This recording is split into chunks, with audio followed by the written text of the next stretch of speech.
Welcome, ladies and gentlemen, to another wonderful episode of The Wonders of Science with Mr. Whybrew. This is Season 3, Episode 15, and in this episode we're going to answer the question, what are main sequence stars? Anyone know? Anyone want to take a guess? Anyone? Alright, let me go ahead and answer the question. So, what are main sequence stars?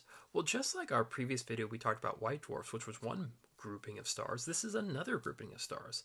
Now, this particular group is pretty well known, and anybody who takes any astronomy classes will come across this one, and white dwarfs, and pretty much the other two groups as well, but this is a pretty well known one, and you'll see why in just a moment. A main sequence star is any star that is fusing hydrogen in its core and has a stable balance of outward pressure from core nuclear fusion and gravitational forces pushing inward. These types of stars are the most numerous in the universe and include, guess what? This one you'll recognize, our sun. Pretty cool. So those are main sequence stars. Alright, ladies and gentlemen, let's move on now to our fun science fact of the day.